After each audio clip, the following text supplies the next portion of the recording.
What about you?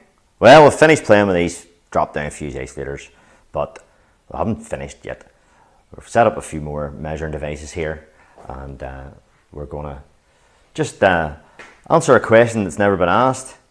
What actually makes a fuse rupture?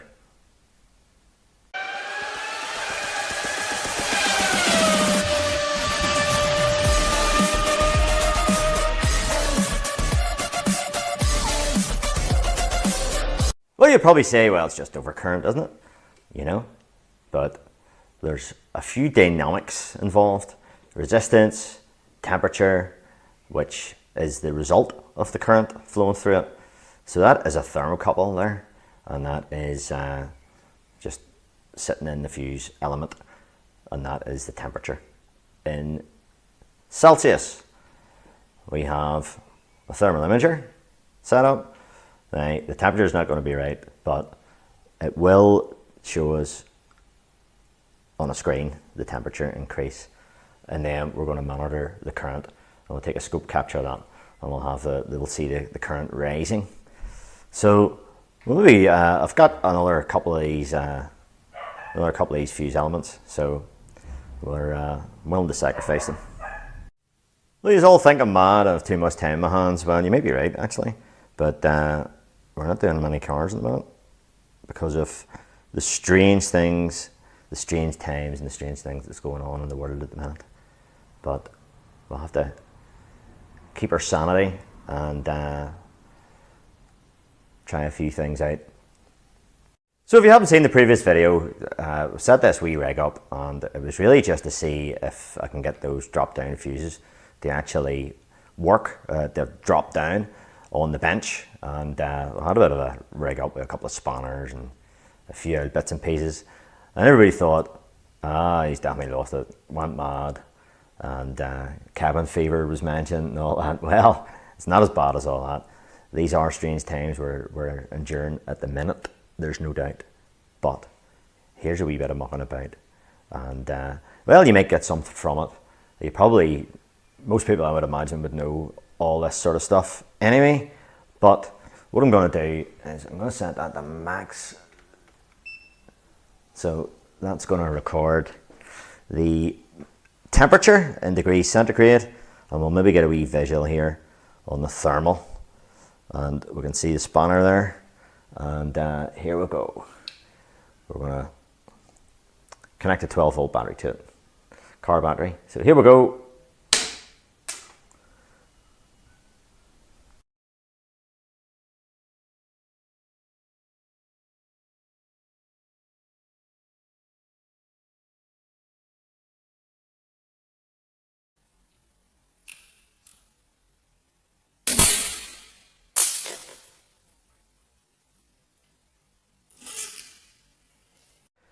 So the fuse we're using there is a Type K 40 amp 11,000 volt fuse. Well, it's normally used at 11,000 volts, but it's rated at 15,000.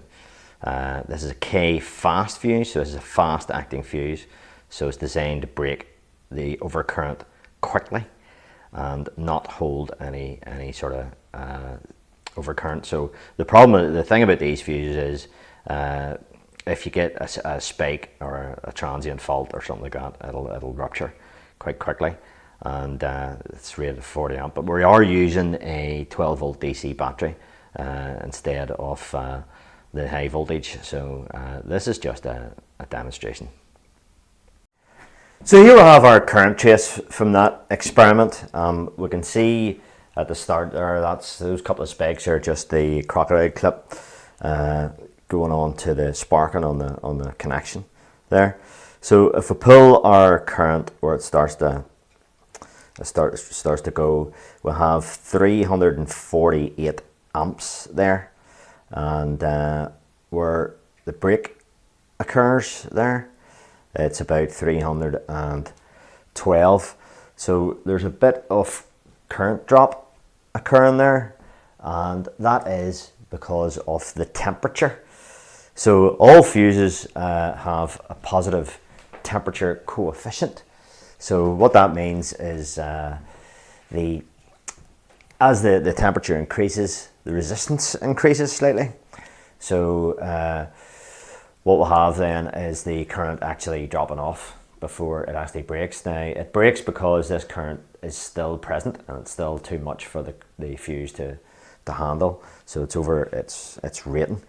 So what we'll look at here now is we'll just get rid of that. We'll bring a couple of cursors in from the left hand side, and we'll get a wee time measurement here. So we'll put it on where the current stabilizes out. So there we'll have 594 milliseconds.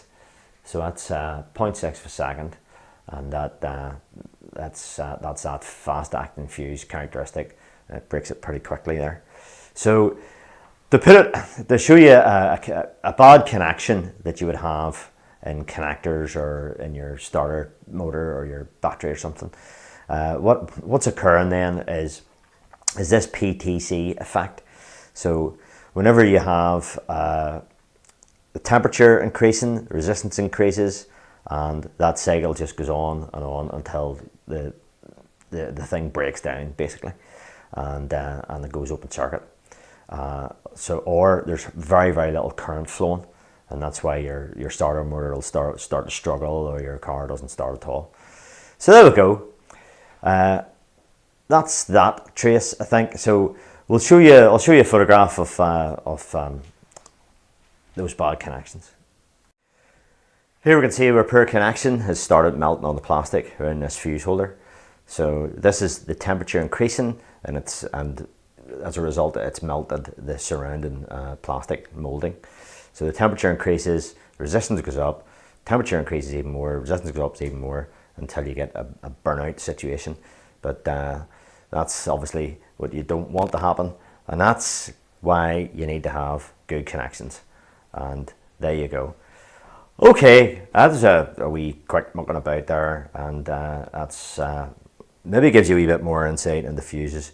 I just had that rig set up there, so I just decided to do a wee bit more on it. But I hope you enjoyed it. It's a wee bit of fun. It's not really that much to it, and I just thought I would show you that and show you a few captures, and that's basically it. So anyway, many thanks for watching. All the best, and we'll get to some repair videos very soon.